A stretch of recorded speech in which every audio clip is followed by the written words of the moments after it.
Hablas español? Parlez-vous français? 你会说中文吗?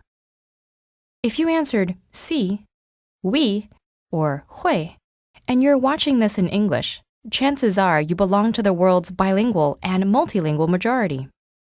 And besides having an easier time traveling or watching movies without subtitles, knowing 2 or more languages means that your brain may actually look and work differently than those of your monolingual friends.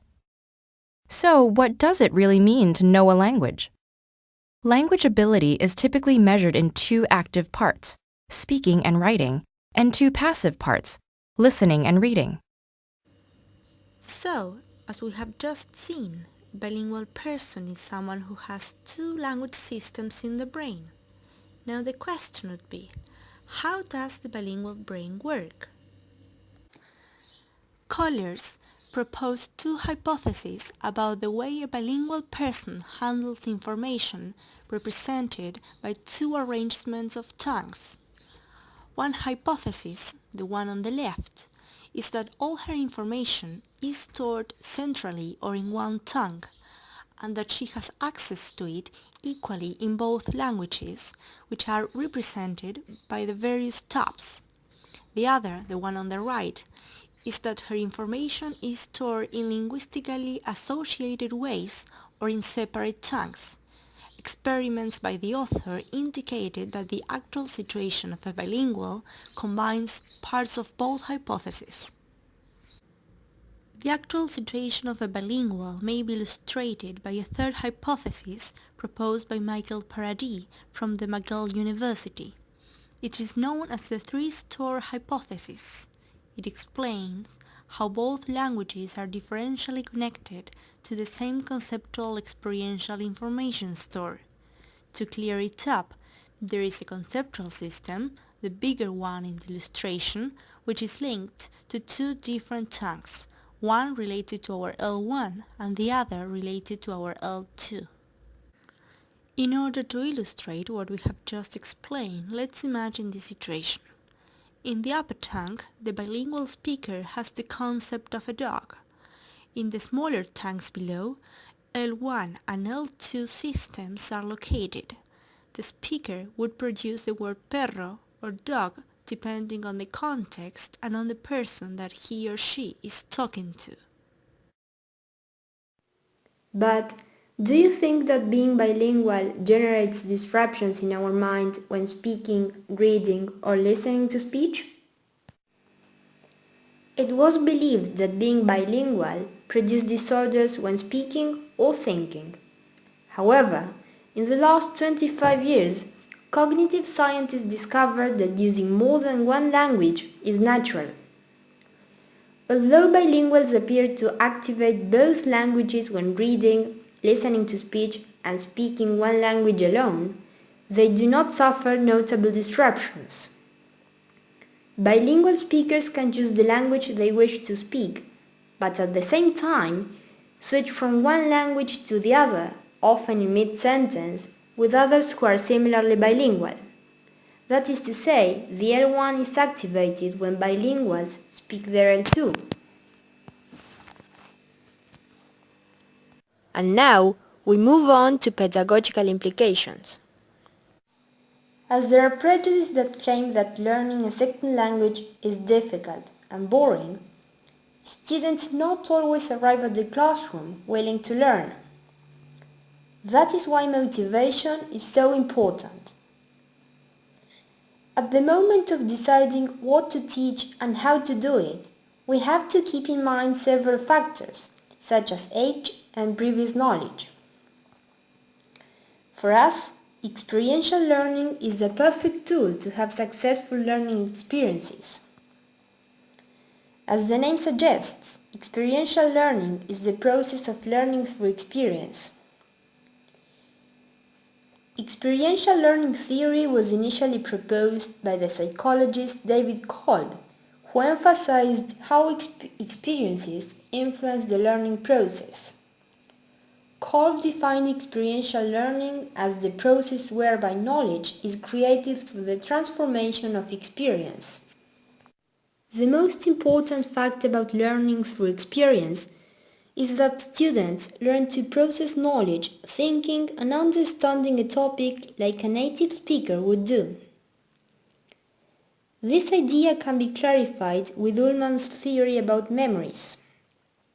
He states that there are two types of memories, procedural and declarative.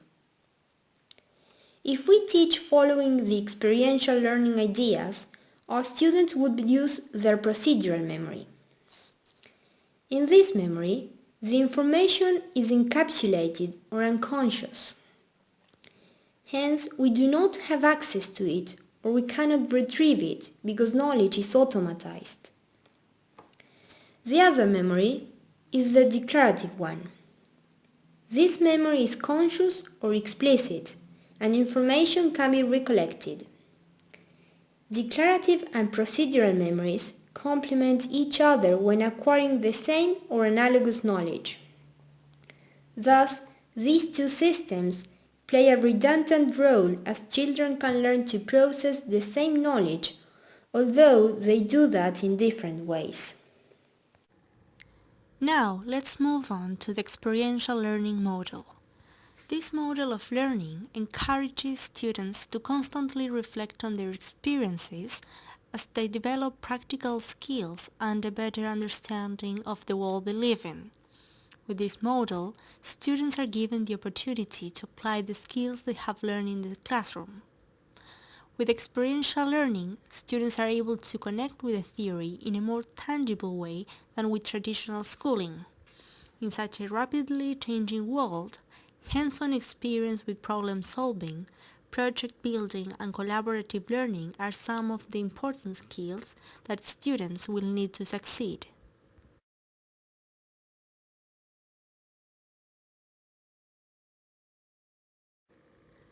We strongly believe that learning through experience is much more effective than learning through the traditional methods because it improves creativity since children learn that there are multiple solutions to challenges, because students have the opportunity to reflect by incorporating concrete experiences with abstract concepts and then reflecting on the outcome. Thus, students engage more regions of the brain and make stronger connections with the material. Throughout our second language learning experience, we were taught vocabulary and grammar items in an explicit way, thus stored in our declarative memory. But we want our students to automatize knowledge and to rely on their procedural memory.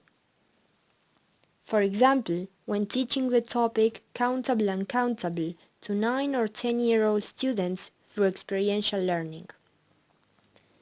In this lesson plan, students would learn to use different quantifiers like few, some, many, much, a lot, and a little.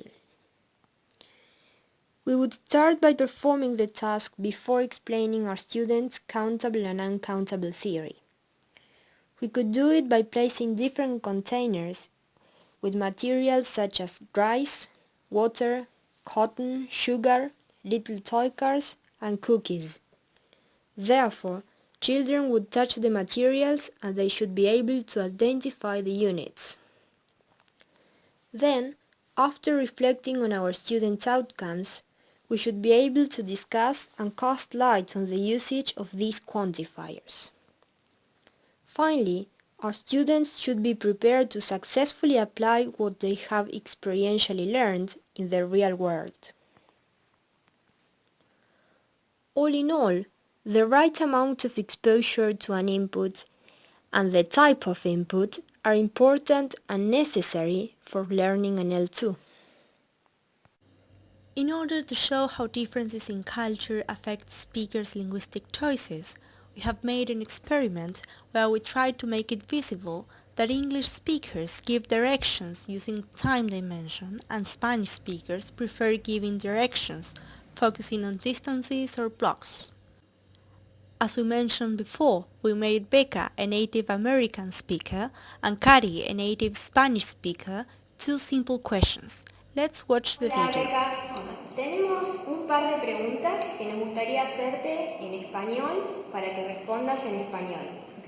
Bueno, la primera es, ¿nos podrías decir ¿qué tan lejos está la Universidad Nacional de La Pampa de la terminal de ómnibus?